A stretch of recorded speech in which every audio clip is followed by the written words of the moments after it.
కంఠే బద్నామి శుభగే కాపాడుకోలేని బతుకెందుకంటూ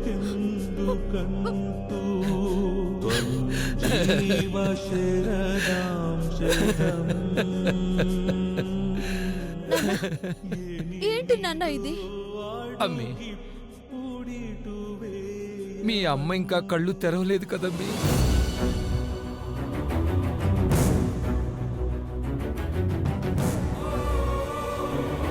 అమ్మి, మనం తీసుకొచ్చింది మంచి హాస్పిటల్కేనా?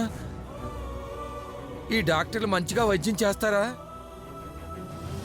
అమ్మ బ్రతుకుతుందా అమ్మి?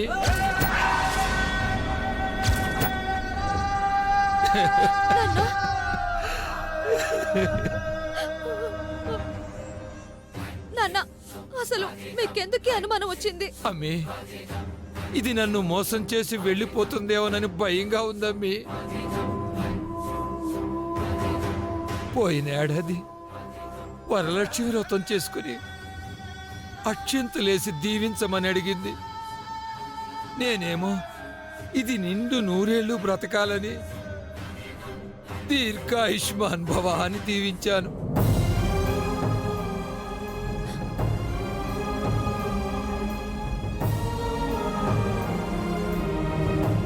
ఈ పిచ్చి ముసల్దేమో పట్టుపట్టి నేను సుమంగళిగానే పోతానయ్యా, దీర్ఘ సుమంగళి భవ అని దీవించవయ్యా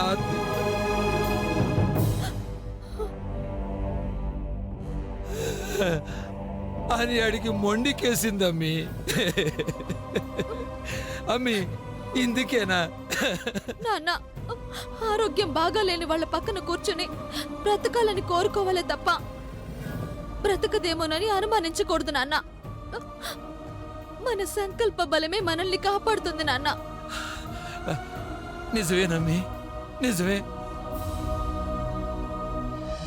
ఏంటో అయిన వాళ్ళు కళ్ళు తెరవకుండా హాస్పిటల్లో పడుంటే ఏదో మనసు ఏదేదో ఆలోచిస్తా ఉంటది. నాన్న,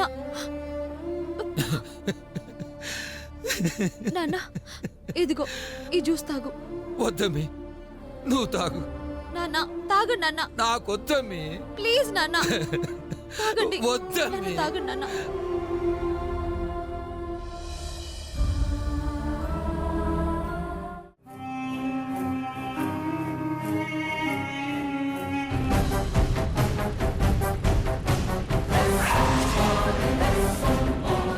ఏంటి చెప్పండి. వరుదిని, ఇంత దారుణం జరుగుతుందని నేను ఏమాత్రం ఊహించలేదు వరుదిని. నువ్వు రావద్దంటున్నా నేను చూడకుండా ఉండలేక అక్కడికి వచ్చానే తప్ప మీ నాన్నతో గొడవ పెట్టుకోవాలని రాలేదు. ఆయనే చాలాసార్లు నన్ను రెచ్చగొట్టారు, అయినా ఓపిక పట్టాను. నువ్వే చూసావుగా, నేను శాశ్వతంగా నా నుంచి దూరం చేస్తారో అని భయం వేసి ఆవేశం తెచ్చుకున్నానే తప్ప అత్తయ్య గారు అడ్డం వస్తారని కానీ ఆవిడకి ఇలా జరుగుతుందని కానీ అనుకోలేదు. అంతా మంచి జరిగింది, నువ్వు నన్ను క్షమించేశావు. మళ్ళీ ఇంకా ఎవరు విడదలేరు అనుకుని మొండి ధైర్యంతో ఇక్కడికి వచ్చి ఇంత పెద్ద అనర్థానికి కారణమయ్యాను.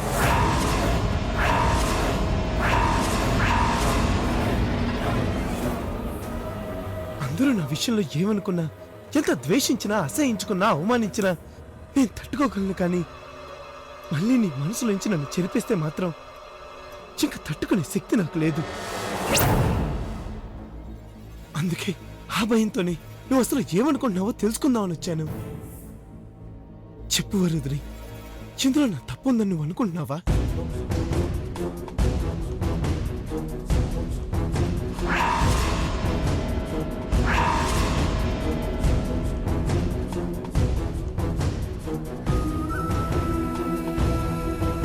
చెప్పు వరుదిని, నాకు చాలా నరకంగా ఉంది. దయచేసి నన్ను అర్థం చేసుకో. మీరు రాకుండా ఉండాల్సిందండి.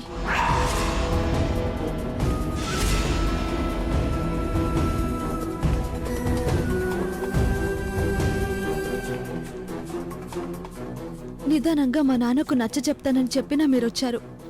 మీరొస్తే ఏం జరుగుతుందో నాకు ముందే తెలుసు. కాబట్టి ఖచ్చితంగా వద్దని చెప్పాను. ఇంత ఘోరం జరగడానికి మీరే కారణమని అందరూ అనుకుంటున్నారు.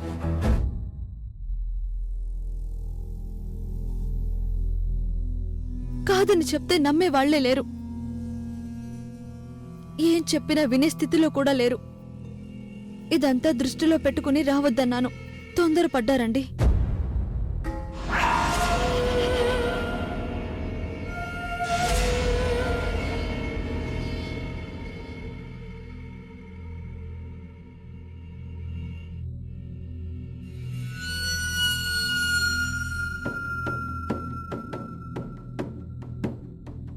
నేను రావటం తప్ప అంటున్నావా? ఈ దారుణం జరగడానికి నేనే కారణం అంటున్నావా? నేను అర్థం చేసుకున్నానండి. కానీ ఏం లాభం? ఎవరిని నమ్మించగలను? ఎవరిని ఇప్పుడు ఒప్పించగలను? పొరపాటున కూడా నేను మిమ్మల్ని సమర్థించానని మా నాన్నకు తెలిస్తే ఇక జీవితంలో ఆయన నా మొహం కూడా చూడరు.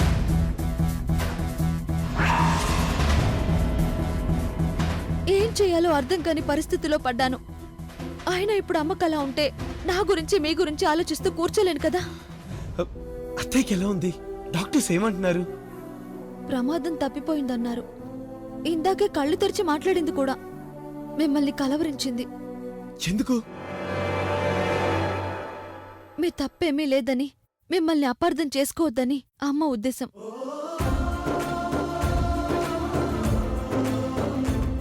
అది నాకు అర్థమైంది. మనం కలవడానికి అమ్మ నుంచి ఎటువంటి అభ్యంతరమూ లేదు.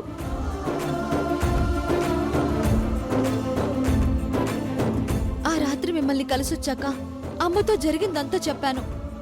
ఆవిడ చాలా సంతోషపడ్డారు.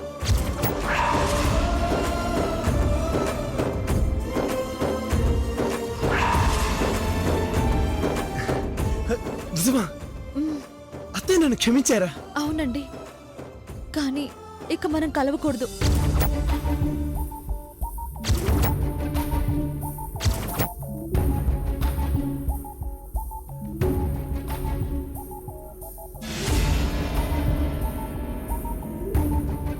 ఎప్పటిదాకా?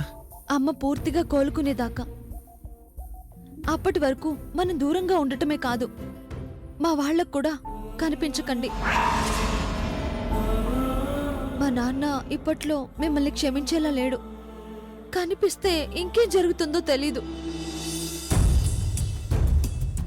నా మూలంగా నా కుటుంబానికి ఏ నష్టం జరిగినా నన్ను నేను క్షమించుకోలేను. నాకు నేను శిక్ష వేసుకునే పరిస్థితి మాత్రం తీసుకురాకండి. లేదు లేదు, నా తప్పేం లేదని నువ్వు తెలుసుకున్నావు. అచ్చాలు, మన ఇద్దరం కలవటం కోసం నేను ఎంతకాలమైనా ఎదురు చూస్తూ ఉంటాను. ఈసారికి తొందరపడి ఈ అవకాశాన్ని జార విడుచుకోను.